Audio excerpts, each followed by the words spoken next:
Hello folks, welcome back to a new video. It is hobby Q&A time. It is a nice Thursday. I thought, you know what, we got a few hobby rants to do, but I've been putting this off for quite a while, so I thought I'd get onto it, do some hobby Q&A, because it's been quite a while since I did my last one. And if you want to send in your own Q&A questions, make sure you are a member on the Patreon. It's down below, and if you are there, then you can send me some things, send me some questions, and I will read them out when the time comes to do another one of these videos. So, if you've got a question you've always wanted to ask me, please don't email me. Go onto the Patreon. You can send me messages, do whatever you want. There's even a free membership there, so you can still send me questions without paying me any money. Just go on there. If you want to buy me a pint, that would be very, very, very nice of you, and I'll love you forever. But if you don't, and you just want to send me a question, you can do so on there, alright? That's the place to send me messages and well, not messages, but questions for the Q&A. That's where they go, alright? Cool. It's down below, so give it a little look. I don't use your names too, because a lot of you use your real names for your messages, and I don't want to change your names. So, let's jump in, shall we? First one is, hey North, were you ever scammed, or did ever sorry, you've written that a bit wrong. Hey North, were you ever scammed, or did anyone ever try to scam the shop while you were at Games Workshop? It always happens at my store. Cheers. Yeah, but I think that's more for retail businesses in general, really. I think every single retail business out there tries to get scammed at some point. Somebody comes at them and says, oh, would you like to buy this, that, and the other? When I was working in pubs, we always used to get, like, random scousers coming in, trying to sell us wine that they've obviously stolen from a shop somewhere. Do you know what I mean? That kind of rubbish. And you had to kick them out. And they tried to sell them to your customers too. Just really, really, really cheeky stuff. But yeah, you just get the bouncer to throw them out. At Games Workshop, you don't have a bouncer. At least most Games Workshops don't. And yeah, it's not great because you're sitting there and you're on your own, and somebody comes in trying to take the mick. In my store, once we had what I can only describe as a window cleaner of African persuasion, and he came into my store whilst I was on my own, and demanded that I pay for him doing my windows, for cleaning my windows. Now, I had been outside with this person before, right? I said, look, I don't need to do my windows, I do them myself. I don't need you to clean my windows, alright? Cool. Right? One day, I'm helping a customer in the store, he comes along, literally, the next week, he comes along and cleans my windows without asking me. I say goodbye to my customer, he buys something, he leaves, I go behind the till, thinking, if this guy dares to come in here and ask me for money, and he did. He strode in and said, £20, please. Well, I said, no, I never asked you to do my windows. That's just not what... I don't need you to do them. I didn't ask you to do them. I don't want you to do them. You've done a shoddy job of them as well. So I'm going to have to clean my windows again now because you've messed them up with your off-brand soap, whatever you've been using. So now I'm going to have to clean them myself. So no, I'm not going to pay you. And he got very irate and told me that, it's people like me who are keeping people like him down, no matter... I don't know what that meant. I'm running a small retail business, mate. I don't know what you want from me. So we got into it. We got into an argument, and eventually the situation kind of calmed itself down because I phoned up head office and they sort of sorted it out for me. And he left, and I never saw him again. And he never bothered with me, and he never bothered on that street too. So I think a lot of the other shops on the street were telling him where to stick his brushes. But yeah, happens all the time in retail businesses, not just Games Workshop. But it did almost happen to me, yes. I also got people coming in trying to sell models too.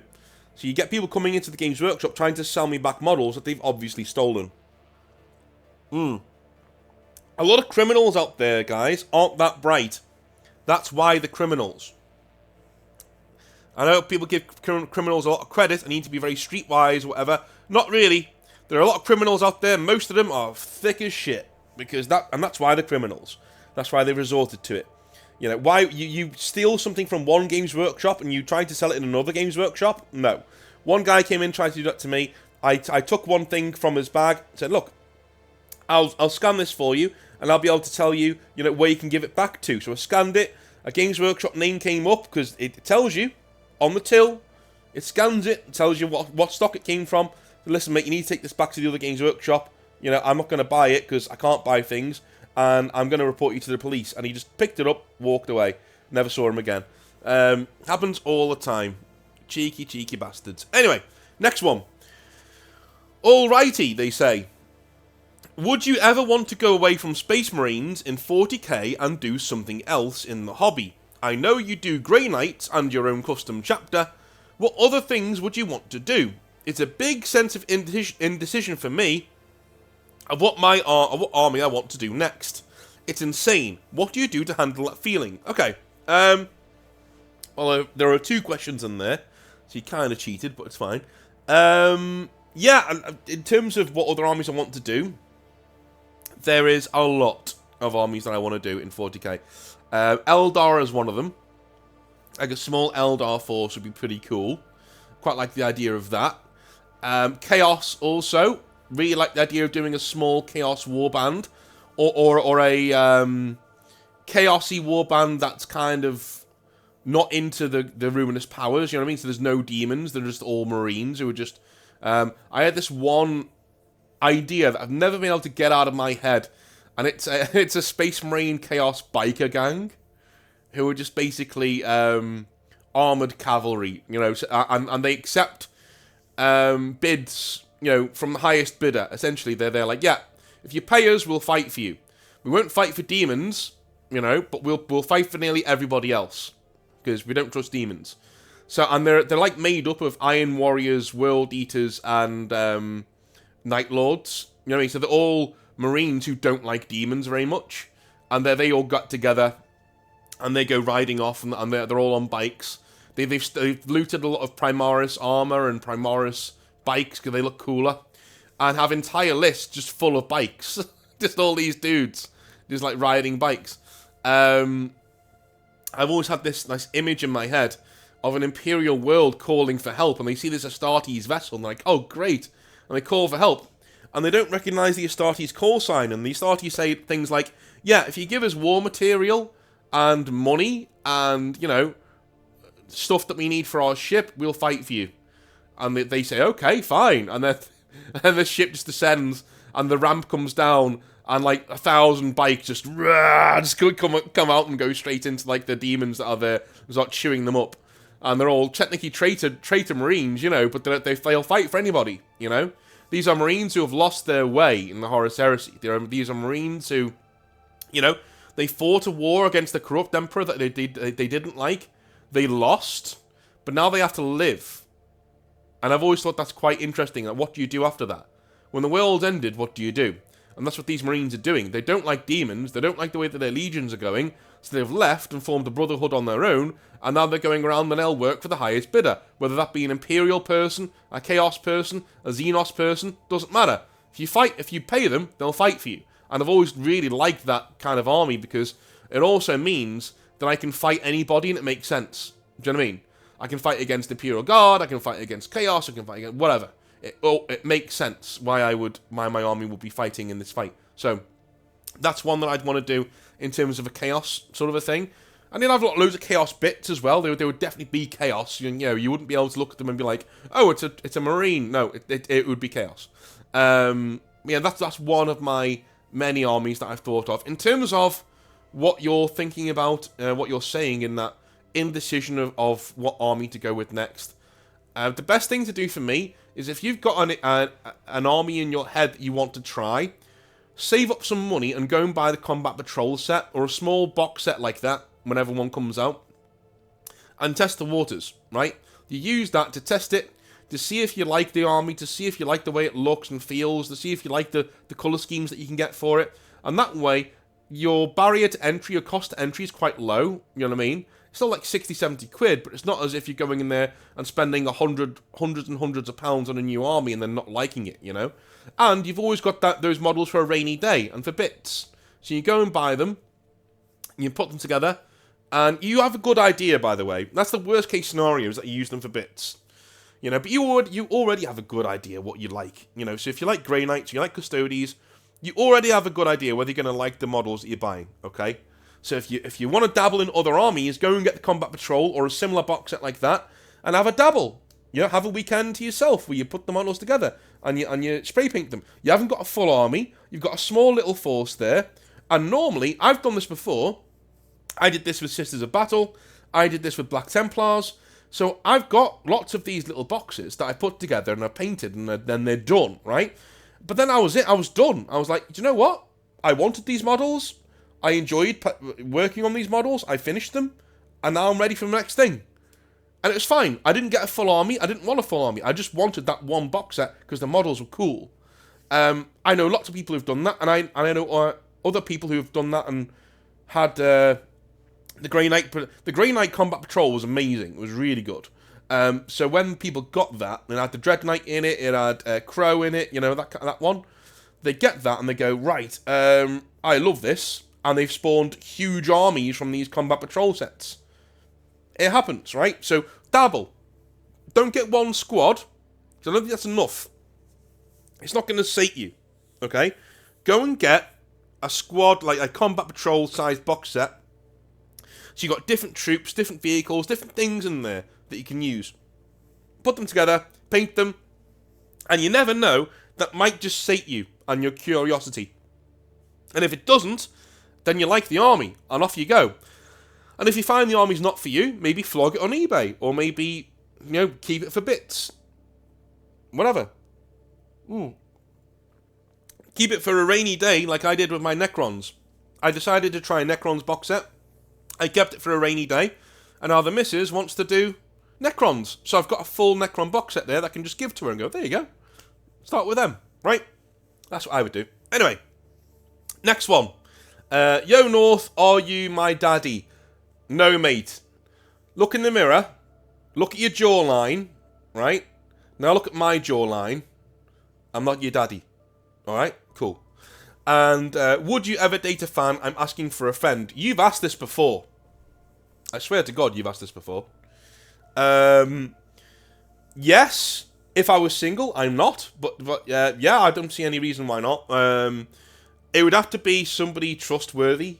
Do you know what I mean? Like, I'd have to be able to trust that person, to not, like, you know, spread shit about our relationship online, because, you know, I wouldn't want that. It would be horrible.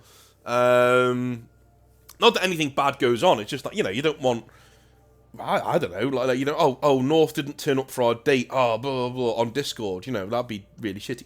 So it'd have to be somebody that I really, really appreciate and like. I'll be honest, I've met one or two people who've been on Discord over the years and have been like, hey, you know, I like you, do you like me, blah, blah. And I'm like, you live nearby, or you live, yeah, whatever, I'll go up for a drink with you. Hasn't worked out, been fine, you know, I've gone there, we've been okay, we've had some, you know, we've gone out, had some fun, and I've been like, yeah, I don't like you, or she's like, yeah, it's not really working out, and I've been like, yeah, no, it isn't, and we've gone, you know, so there's been no ill feelings in that way. So I have done it. Because when you get, like, I'm not an internet celebrity, right? I don't, but I'm big enough to where people develop a parasocial relationship.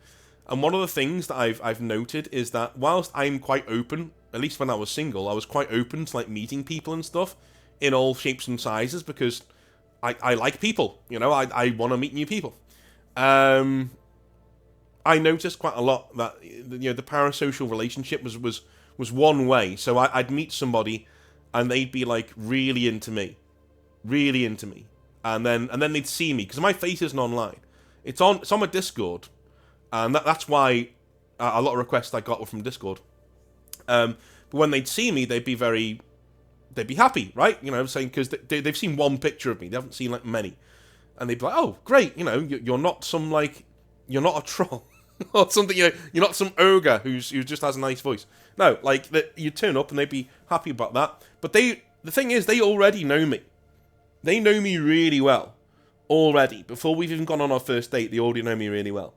And that kind of doesn't work out, because I need to get to know them, and I'm always playing catch up.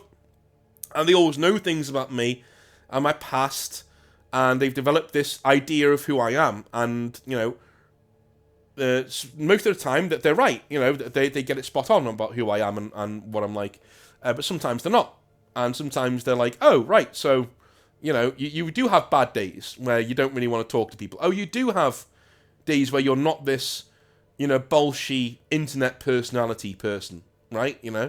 I had one guy who came on Discord a while ago when we were playing video games, and he said, is that North? And I was like, yeah. And he's like, wow, you don't sound anything like you do on the channel.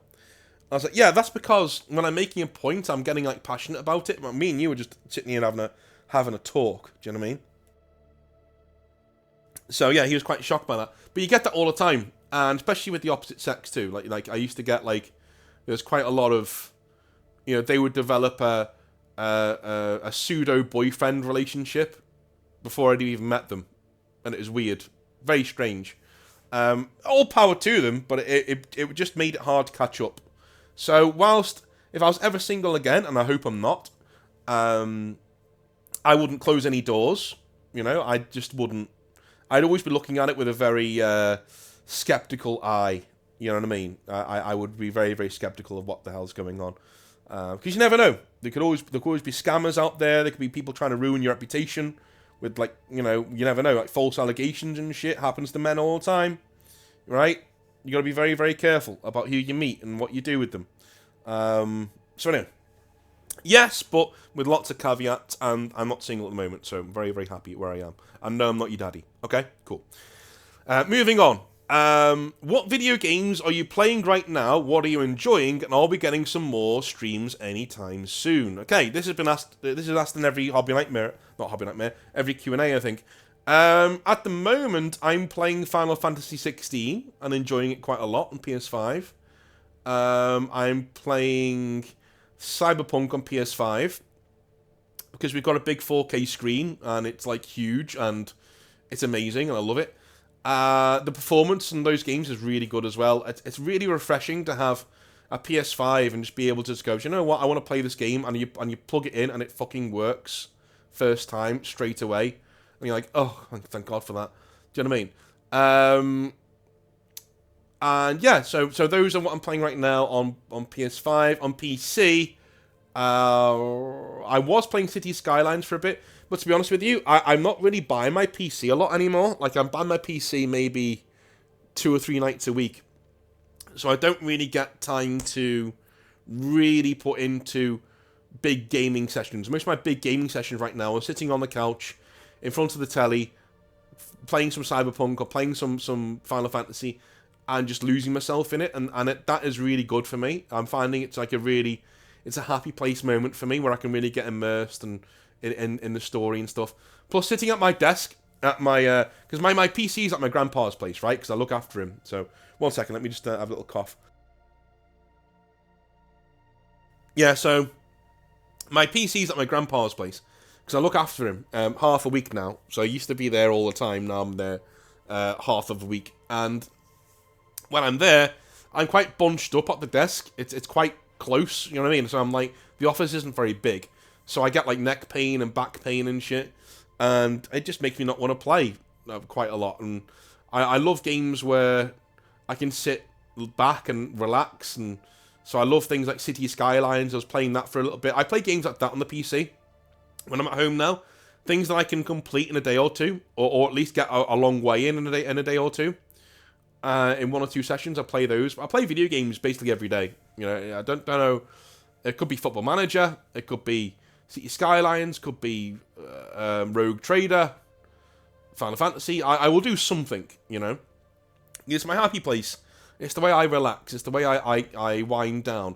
And this is why I'm not really a fan of like things like Dark Souls and games like that. I use games to wind down, not wind up.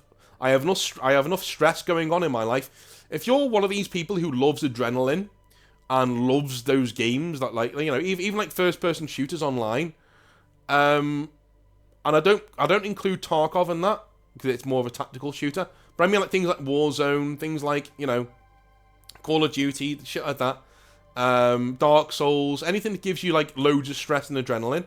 If you're one of those people, you can see what it did to me on stream. I just hated it. After a while, I was like, I'm done with this. This is horrible. I think you don't have enough stress going on in your normal life.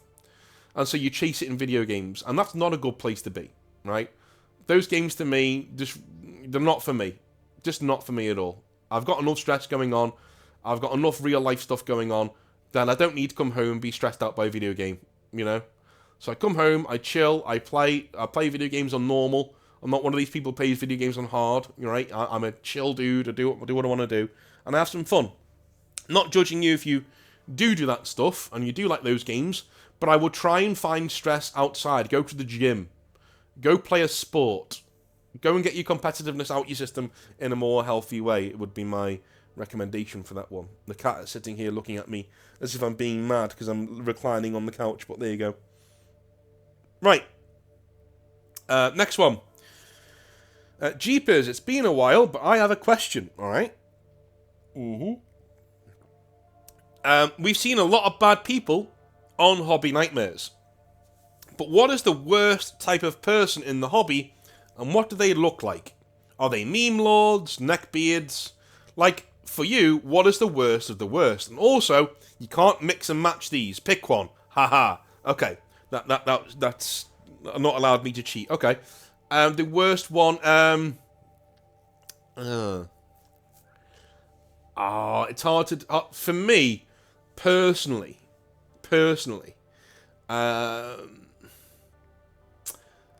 elitist get-gooders, those ones really rub me up the wrong way. You're playing a game with toy soldiers and dice. Get over your fucking self. I've met so many of these people being in the hobby, especially working in it. You get so many people who come in there going, oh, I want to play the manager so I can beat him. It's like, why? Why? You know, can you not go outside? Touch grass? You know? Have some fun? Those people really irk me. The ones who put far too much stock in the hobby. Just come in and have a good time, dude. Talk about Space Marines or Eldar or something. Play some games. Chill. Have a good time. Not every game needs to be played for blood all the time. It's exhausting, dude. That's what tournaments are for. Go and have fun at them. I won't be there, but go and have fun at them. You'll be fine, right? Excellent. Just stay away from me. It tires me out. And the second type is the edgelords. Can't stand them, dude. The hobby and nerddom in itself is full of them. It's full of these people who, you know, want to talk about the Holocaust not happening whilst I'm trying to roll some fucking dice. You know, those idiots. Happens all the time. Absolutely all the time. You have people on the other side. We had a hobby nightmare about this the other week where there was like a rampant lefty who was like really trying to annoy his opponent, you know, with like really, shall we say, accusatory speech, and the opponent just wouldn't like take the bait at all. He was just, no, I'm not taking that bait, sorry. You know, and the guy's girlfriend comes in and it kisses him, and she says, oh, I made you like a cake or something. And obviously this fucking male feminist is like, oh, how dare you, you're making cakes for him? Oh! And she's like, yeah, he's my man, I love him, I like making him things, you know, what do you want from me? You know, and he got no purchase whatsoever, just absolutely no purchase whatsoever. Like, those types are, I call them edgelords, right? Because edgelords do more than one thing, okay? So they're on the edge of the political spectrums as well. So you have the far right and far left, they're on the edge, they're on the very edge, that's why I call them edgelords. But also, they tend to be into extreme things, right? So your guy who's on the far left will be into a lot of furry things and a lot of, he wears tails, you know. You never know. There are also far lefties who don't do that, but I call them edgelords because a lot of them, you know, many of them do. And you have people on the far right as well who will go around, unironically, in black leather trench coats with, you know, eagle insignias and other insignias on them, and will talk about, you know, a certain Holocaust not happening and shit like that, which is complete nonsense. You know, you get that all the time. A lot of them are Eastern European, don't know why. Even ones I've come across online. Eastern Europeans tend to be very, shall we say, extreme in their views. And they're very happy to be like, yeah, I don't like gays, deal with it. It's like, well, we weren't talking about gays, dude. It happens all, like, literally on Discord, it's happened. Where we have a discussion about something else. It's like, oh, I don't like gays, mate. What? What are you talking about? Oh, I don't like them. You know, they're not men. They're not tough. They're not one of me. It's like, mate, I don't know if you're from Warsaw or something, but it's fucking chill. Chill, alright? Just absolutely chill. Like, nobody was discussing it. If you bring it up, you know what I think? I think you're gay. If you're the one who brings it up, you know, I think that's what you are. You've got some sort of unrequited feelings there in your heart there that are not being expressed. But on both sides it happens, so I don't like edgelords on both sides. Absolute arseholes, dude. As soon as I see one, it's one thing that will make me walk away from a store in a few minutes. Like, as soon as I see one, I'll leave. And it kills stores. Because other people do that too. They see one of these guys out there and they go, nope, and they leave. Like, nah, not for me, dude. Not for me, sunshine. See you later. Because life's full of stress as it is. Why would you want to introduce it to your hobby space? You walk away. So not only are they arseholes, but they kill the hobby. So those are the worst ones for me. It's the elitist guys who seem to get some sort of weird erection by beating people at a game of toy soldiers. And the edgelords on both sides of the fence. Arseholes, dickheads, get in the sea. Can't stand them, alright? Whenever one of them comes up on Hobby Nightmares, I've got to save those. Because I've got to be in a good mood, or an energetic mood, to even read those Hobby Nightmares when they come up. Because it just irritates me no end. Anyway. Hi. Hello. So as someone who is always curious about these things, how is the channel going in general, and what are you looking to do throughout 2024?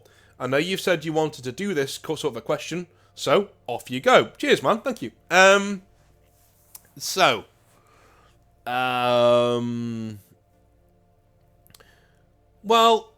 to be honest with you, my overall target, you've seen it in the video, right? So at the start and the end of every video, it says Northern Exile, 40,000 subscribers, right? That's what I want. I want 40k subscribers. That's my overall aim, is that. Eventually. Once I've hit that, then I'll be fine. With the community I've got, I'm fine. I don't need any more, thank you. You know, I'm quite happy. But if I've got that kind of community, that amount of people watching my videos, I don't mean 40,000 views per video, I mean like, right now, if you look at the amount of subs I have, okay? I have 16 and approaching 16,500 subscribers, okay? Lovely stuff, brilliant, love it. Considering that last year we had 10, right? So, wonderful stuff, need to keep growing, but I get on a bad day, I'll get 3,000 views on a video after a week or two, right? And on a good day, I'll get 8 to 9 on a video. And sometimes I get like 70 odd on a video. But most of the time, I'm getting around, on average, 4 to 6,000 views per video. Now, I've only got 16,000 subscribers. So if you look at the amount of people who are watching the videos, to who are subscribed, I have an amazing retention rate. Like, the channel itself has an amazing retention rate of people who come back and watch the videos again and again and again. So, this channel actually outstrips a lot of far bigger YouTube channels in terms of percentage of people who come back, right? Like a channel like Wes Hammer has loads of subscribers. But then you look at the amount of people who actually watch his videos, and it's like a small percentage of the people. In fact, there are videos on his channel that have less views than mine, you know? So, I'd rather have this channel. I know it sounds weird, but I'd rather have this channel with a small, dedicated fan base who I get to talk to and relate to, than a massive channel where I'm basically a brand and, you know, none of that's going on. And you'll probably find as well a lot of those bigger channels where not a lot of people watch. You get your phenomenons, you get your Pancreas No Work, by the way, the channels like that are low effort but absolutely rake in the views because of the personality that's behind the channel, right? Now, that is a gold star of a channel, right? That is an amazing channel because, again, it's low effort. It's just a slideshow with a voice over it, right?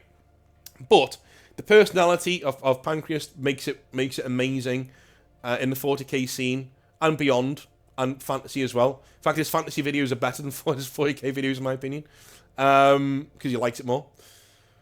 But you know, that is the gold standard of where you want your channel to be. It's a big channel with a high retention rate, right? Whereas mine is a small channel with a higher retention rate. But I'd still rather have my channel than Wes Hammer's. Do you know what I'm saying? Because his retention rate is much smaller than mine. So if I get to 40,000 subscribers eventually, I think that's when we're hitting the event horizon, you know?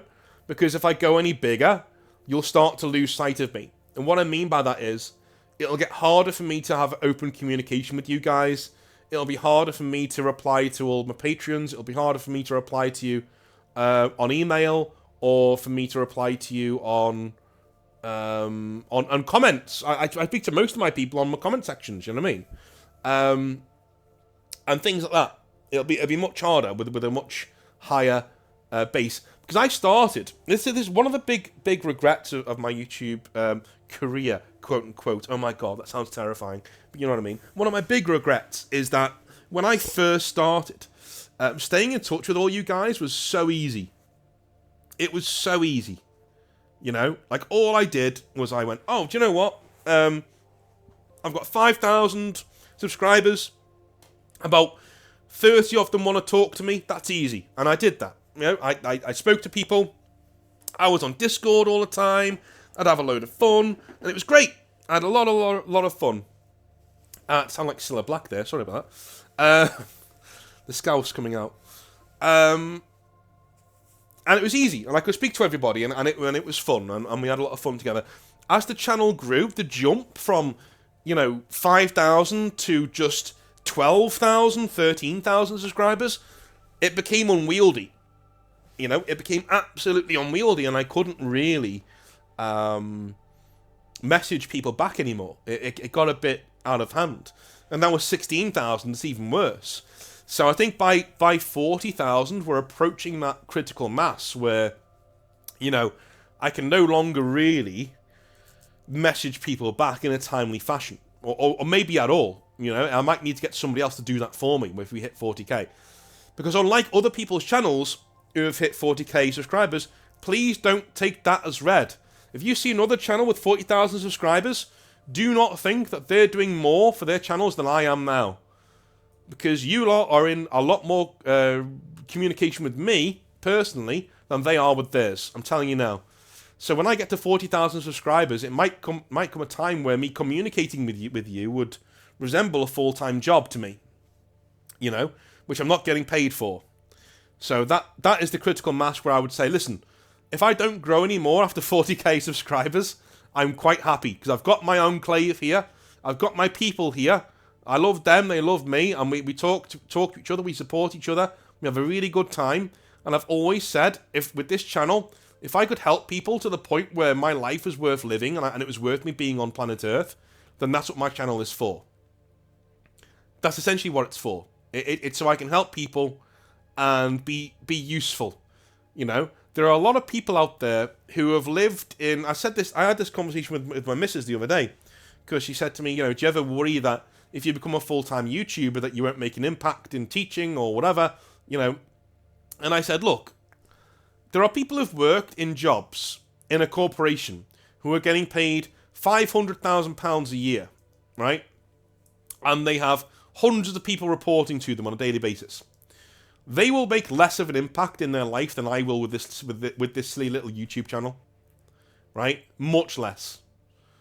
I think I've reached thousands, hundreds of thousands of people over the years, and touched them, not in a weird way. Well, maybe in a weird way, I don't know. I don't know what you do with these videos. I know some of you listen to them in the shower, which is weird. But, like I've touched them in a way that they're like, oh, I feel a bit better about myself. Or, oh, this made my day a bit better. Or, oh, I'm driving to work and this made me get to work and I was in a better mood. Or I had a good laugh. Or I was really down. I've had dozens of people email me, and say, you literally saved my life. Thank you. And that floors me. Absolutely floors me that some dickhead with a microphone and a cyberpunk background that he likes managed to help you out and managed to pull you away from the drain, so to speak. That absolutely just floors me. And I don't think there'll be many people who earn millions who can say that. Do you know what I mean? I don't think there are many people in the world who earn millions from their jobs that can say, I literally have saved people with the content that I'm doing, or with the whatever else I'm doing, right? And so that, to me, makes it all worthwhile. Because I can have that on my gravestone.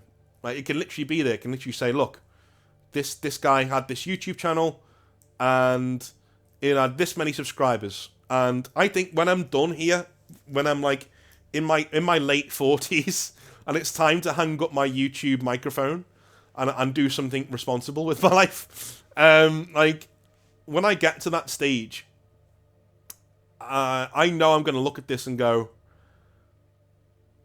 you know, I've got, what, 30,000, 40,000 subscribers. And so on the outside, people would say, oh, you know, it's a small YouTube channel. You know, no one really cares about that. You know, is what it is. But then when you look under the hood, you know, there are channels with millions of subscribers that don't save people. You know, they don't help people. They don't give people joy.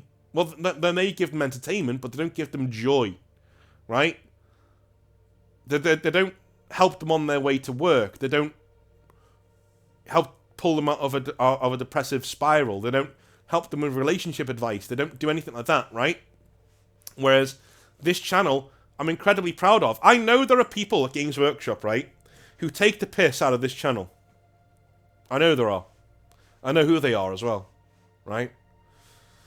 And mainly people who didn't like me when I was there, to be fair, who I didn't get along with when I was there, so, you know, go figure. But I know there's people there who, like, look at it and go, oh, look what he's doing. You know, he's going on here, and he's making his book through, you know, having a go at Games Workshop. Mate, listen, I've said good things about Games Workshop on this channel countless times, right? About their models and the games and stuff. So let's not even go there. And, you know, the series is called Hobby Nightmares, not Hobby Let's All Jump around in a circle and frolic together. But here's the thing, and this is what I'd like to say to them. I do, in my opinion, what the hobby's supposed to do, and that's help people.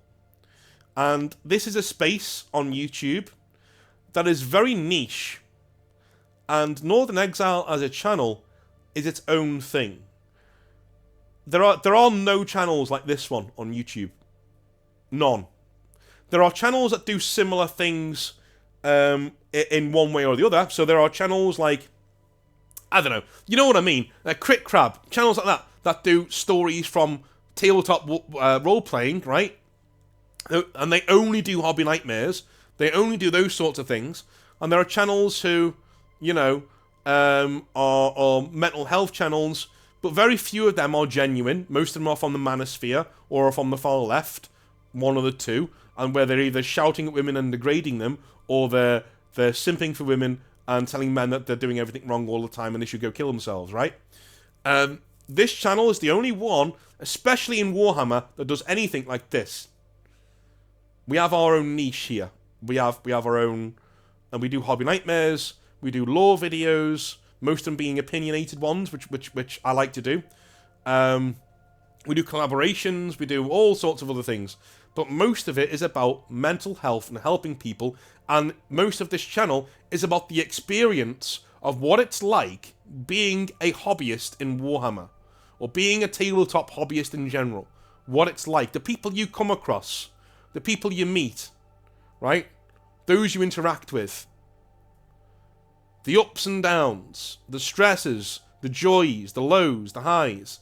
All of those things are what this channel is about. You have countless lore channels. You have countless channels that tell you how to paint and sculpt and build, and how to buy things, and who do general news about the hobby. There are no channels like this. Do you know what I mean? Which kind of terrifies me, because I know my channel is like quite low effort, because I don't have a lot of time.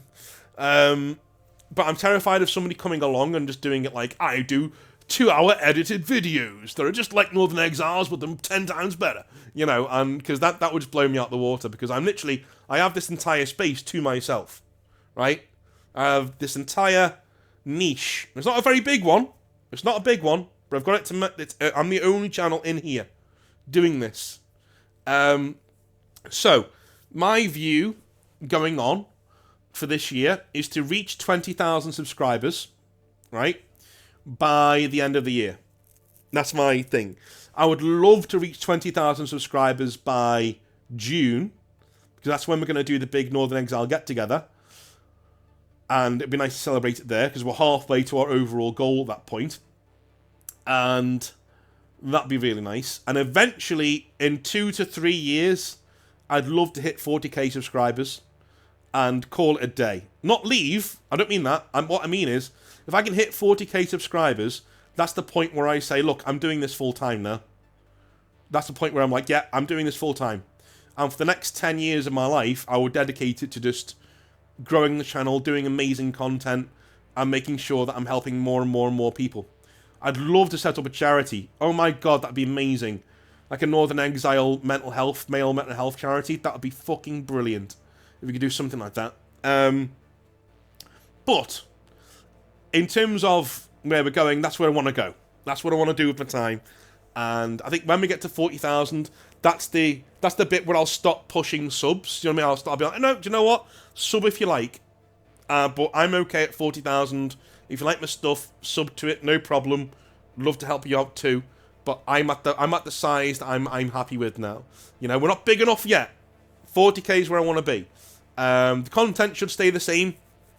I am going to do edited videos this year, probably towards the summer, on a Saturday. This will be like every other Saturday I'll do a video on something that I find cool, you know. And it'll just be a break from the norm. So kind of like when I do these Q&A videos on a Thursday, it'll kind of be like that, but like a fully edited video where I've gotten footage from games and stuff, and I'm going, oh, I want to do a video on Berserk. I love the manga Berserk. I want to do a video on that, right? I want to do a video on games that I find really, really cool and really, really things that I've played and stuff. Those will be random videos on Saturdays, and they don't need to be watched. Those are just like hobby videos for me, like something that I do as a hobby. Whereas the Northern Exile stuff stays the same from Monday to Friday. But that's the only change I've got coming up, really, in terms of what we're going to be doing. So don't worry about the channel changing and going in different directions. That's generally not what I'm going to be doing. And I won't do shorts. Stop asking me. I won't do shorts. If you do shorts, YouTube puts your channel in the shorts category and stops sharing your normal videos. Don't believe me? Ask Wes Hammer. Alright, moving on. Right, hi North. I have quite a big question, and it's a heavy one. Okay, alrighty. Let's have a look here. Recently, my life has kind of gone off the rails. I won't get into details, as we will be here all day.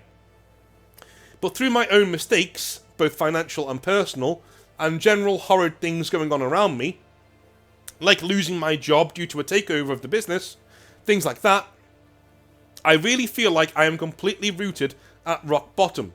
So what the hell do I do? What would you do? I feel like I'm at the end of my tether. I really do. Alright. That sucks, man. Okay.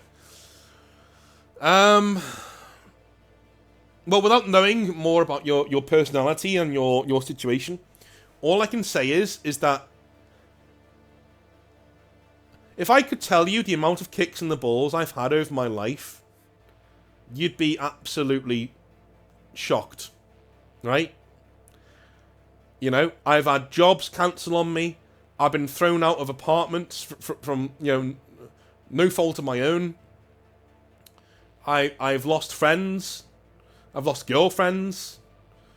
I've lost loves of my life, right? At least what I thought was the love of my life, right? I've lost entire futures and jobs and prospects before, right? It's all caved in on top of me. And I've always felt like I was at rock bottom. And I may have been. And there are a few times in my life where I felt like giving up. In the truest, most terminus sense of the word, right? I always bring up this moment in my life where my last serious relationship, the relationship ended, and she called it off essentially out of nowhere. I was supposed to get married in like 4 months, and she called it off out of nowhere, absolutely nowhere. Called it off, everything done with, doesn't want to be with me anymore. So not just a let's not get married yet. It was literally I don't want to be with you anymore. Right? I had that conversation, and it just dropped on me like a ton of bricks. Now, factor in the fact I've moved to the United States for this person, and I'm living in Chicago with this person at this time. Yeah? And not only that, I'm living with her in-laws as well. So her and her in-laws, and my in-laws, sorry, are in this house together. Big house, but, I am in a country on my own. I don't know anybody. I don't know what to do. And she walked out and left me there in the room. And the house was empty and silent. And I sat there looking at the floor like, what am I going to do? And I jovialize it now, but I was devastated to the point that I sat down on the bed and I didn't want to be here anymore. Now, I'm too much of a coward. I don't like pain. I don't like doing negative things to my own body, right? So, I never would have done it. But if somebody would have offered me a switch and they said, you don't need to hurt yourself, you just flick this, or take anything, right? You just flick this button and you fade to black. Everything goes black and you're not here anymore. And nobody ever knew you existed, so you don't hurt anybody. There was a good half an hour period of that day where I would have done it without question. Right? Literally without question I would have done it. And it would have been a big mistake. It would have been a huge mistake. Because number one, she wasn't worth it. With hindsight and distance, in time and other forms of distance, she wasn't worth it. Nowhere near worth it, right? This is a woman who had a lot of flaws herself that she never wanted to admit. And it's only since coming back and really looking back over the relationship, I'm like, wow, you were really fucking toxic, weren't you? Like, but you look over these things, so you want to spend the rest of your life with somebody. I'm with somebody now that I've not had to do that with. There's not a single thing about her that I'd want to change. Or that is a rough edge. Not a single thing. Absolutely not. Not a single thing. So, if I'd have taken that option and switched everything off, I wouldn't be here now. I wouldn't be here. I wouldn't be in this situation. I wouldn't be in this happy place. I wouldn't be with you, talking to you. I wouldn't have been on this channel. And there was a really weird thing at that stage where the day she broke up with me, right? This channel was nothing at that stage. It was like 200 subscribers, whatever, And I had not uploaded anything for like a year at that point.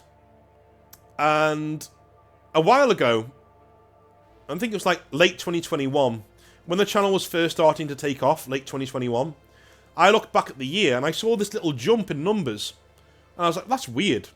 When did that happen? April the 10th. It happened. And it shot up by, I got like 18,000 views in a day. Don't know why. I hadn't uploaded anything, I hadn't done anything. 18,000 views in a day. And it was on the 10th. When did we break up? The 10th. So I think that the universe was sort of like telling me, or trying to tell me, this is the thing you should do next, and that will make you happy, and or at least be a big factor in you being happy. My point is, it's always darkest before the dawn, dude. And the darkness might last for a while, and the dawn might be a while in coming. It really might be. But it is coming. It is coming. Those words like, this too shall pass, right? It will. It is coming. It's on its way. Never, ever, ever, ever, ever give up on life. It's the only decision you can never take back. You can never take it back. As soon as you make that decision, you're done. You don't get take-backs, right? That's it. And you leave people with utter devastation. And that's the last memory they have of you. Is being sad, and is sadness, misery, and then gone. And even if you keep it to yourself, then you're leaving them with the shock of your sudden departure, right? It's the only thing you can never take back. And I honestly don't think it's ever the option. I know there's certain people out there who do. I used to. But I think it's ridiculous to think that when the overwhelming amount of suicide survivors that I know of or have spoken to, they are all dead against suicide. You know? Unless you're terminally ill and in pain, do you know what I mean? That kind of thing. But I mean, mental health based, they're all dead against it. Because they've all come out of it the other side. And they're like, yeah, you do come out of it the other side. You do. It's an impossibility that you won't. Eventually you will. Eventually you'll have a good day. And that good day will drag you out. And you'll be like, right, okay, well, let's put some plans in place. It might be you going to Alcoholics Anonymous. It might be you going to therapy or a group session, right? And sitting down with people and talking to them. It might be you clicking onto this channel and talking to me and listening to what I'm saying to you now. It could be any of those things. Right? Absolutely any of those things. But there will be something to drag you out eventually. Or to start. Most people who are circling the drain, right, all they need is that one step. Do you know what I mean? Like, look at life like a huge staircase, okay? A huge staircase going up into the sky. Alright? Picture that in your head now. Picture in your head a huge staircase going up into the sky, right? If you've taken a kick in the balls like I have over my lifetime, you go falling down those stairs.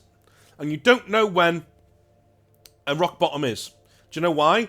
Because every so often on that staircase, there's a landing. Yeah, there's like a miniature. You know when you're going upstairs and you get that flat bit before you go up another staircase? Yeah, it's like that.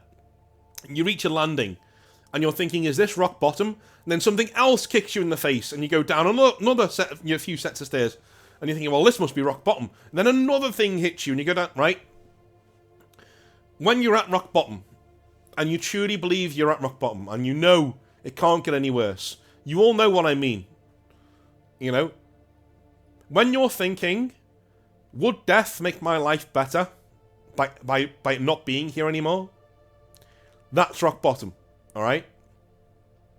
When you wouldn't mind being run over in a car accident, because at least you're dead, and the people around you won't need to feel so sorry for themselves because it wasn't a suicide, but you wanted to die anyway, that's rock bottom. Alright? That's rock bottom. If you've not hit that, you've not hit rock bottom. Good for you. Right? Absolutely. But most people who either do hit rock bottom or are on their way, all they need is a single step. They only need to go up one step. And that starts the habit. It's like sports. Winning is a habit, right? As soon as you get that one step, and again, that one step could be listening to this video, it could be going out doing your own thing, I don't know. But as soon as you get that one step, you'll be on your way. And this is why I say, never, ever, ever make that decision to not be here anymore. It's the only thing you can't take back. Okay? Stairs go up as well as down. If you've made mistakes in your life, here's another thing that you mentioned. Own up to them. Do not shy away from mistakes that you've made. Ever. Don't ever do it, mate. Don't do it. If you've made a mistake, admit it. Own up to it. Right? If you've cheated on somebody, if you've embezzled money, or you've done this, I don't know what it is. Own up to it to the people around you. If it's not criminal, do you know what I mean? If you don't want to go to jail, but like, you know what I mean? If you've done a mistake, an honest mistake, you kiss somebody else, you whatever it is that has caused harm, own up to it and say, listen, if you're willing to give me another chance, I'm willing to never do this ever again. Right? The pity party is over. I'm going to fix this. Then it's on them. If they forgive you and stick around, fine. Off you go, have fun. Carry on, and don't do that shit again, and make things better. But if they don't forgive you and they walk away, that's their choice, man. You need to accept that and move on. And stop hating yourself for mistakes that you've made. Alright? Stop it. It's the one thing I wish I could tell myself. I made mistakes back in the past, right? I walked out on jobs that I shouldn't have walked out on. I walked out on people that I shouldn't have walked out on. Okay? But who am I hurting by killing myself over those mistakes? Figuratively or otherwise. It's only me. Right? It's like setting myself on fire and then having a go at somebody else for hurting me. No, I'm doing that to myself.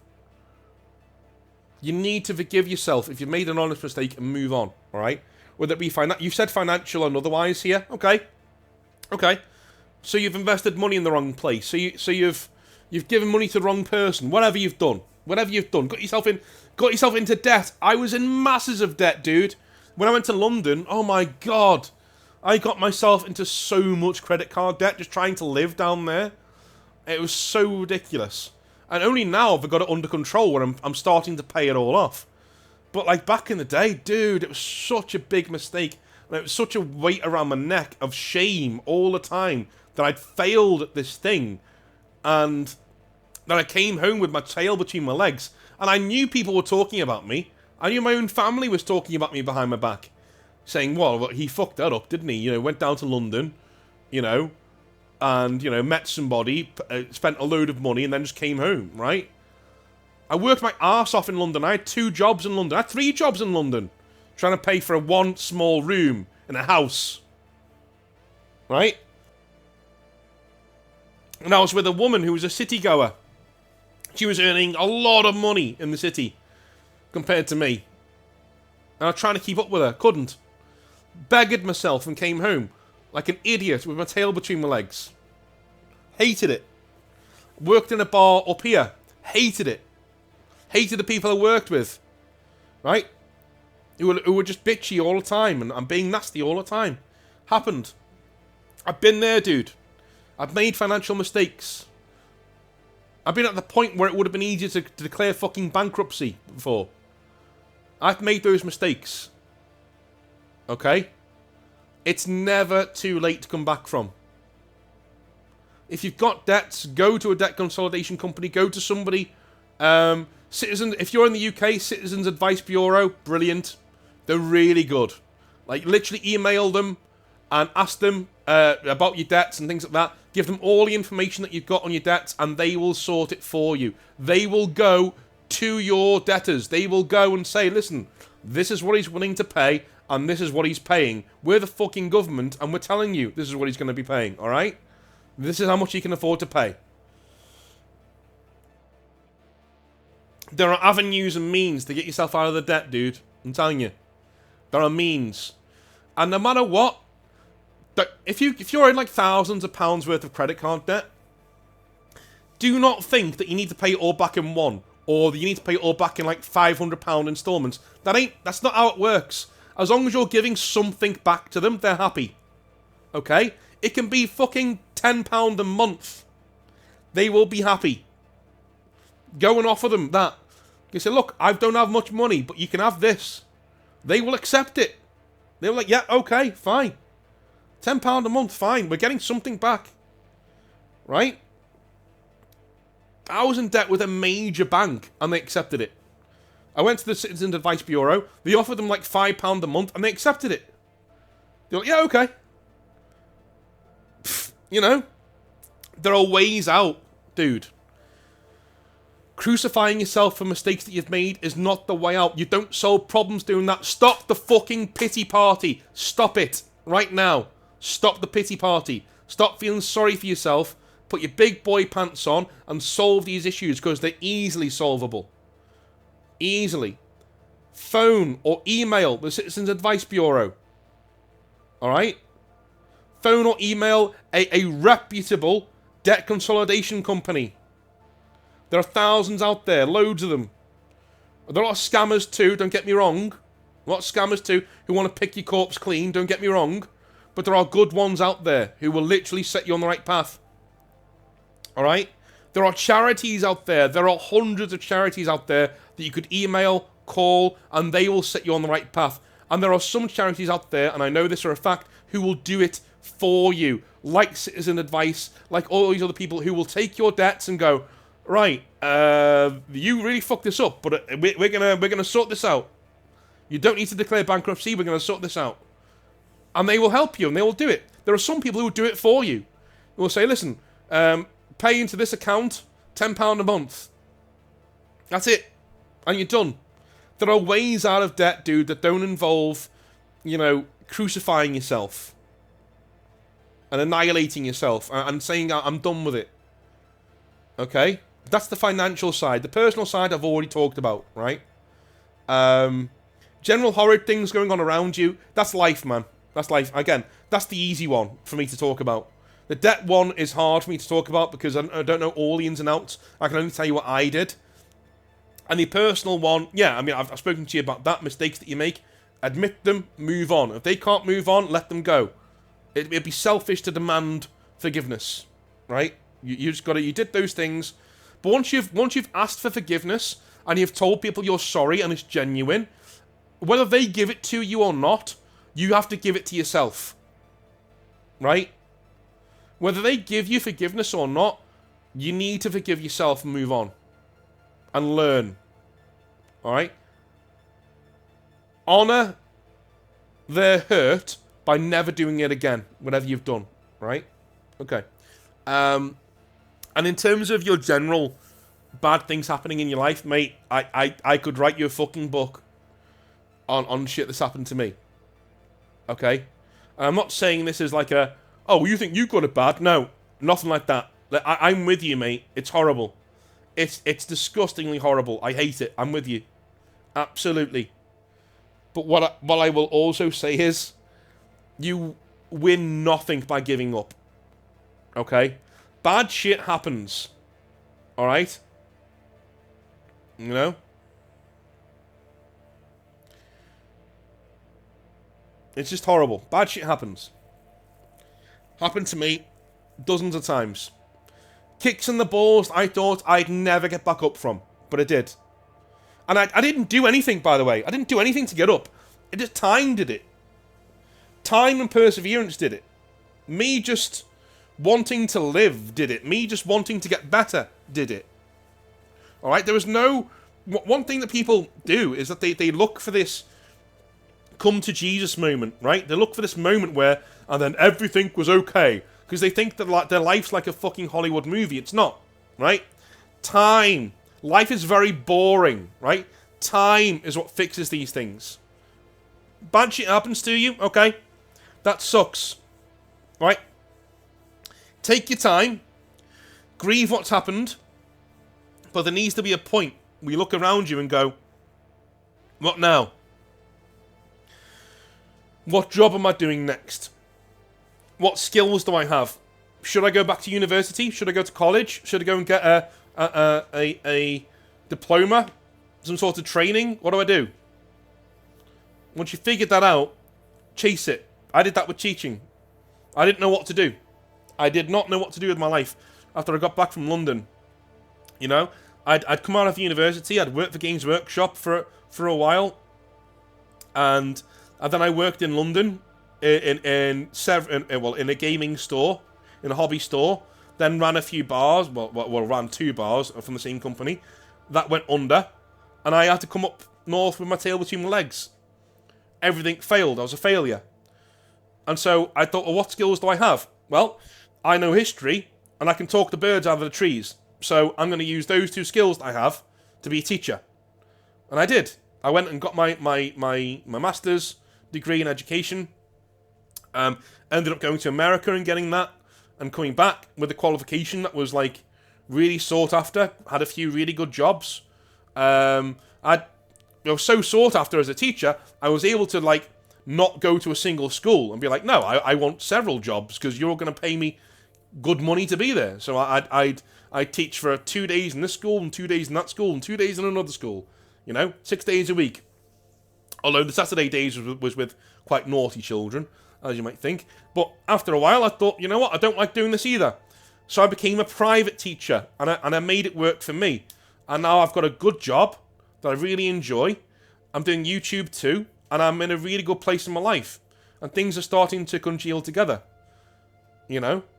But it took 10 to 15 years. I finished university in 2016.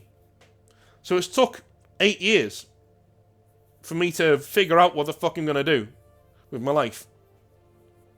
And in that time, I've had relationships break apart. I've gotten almost married once. I've moved across the world. I've had that blow up in my face. I've worked for Games Workshop. I had that blow up in my face. I went to London to chase a dream with a woman that I thought was for me. That blew up in my face. There's always a woman involved in these things.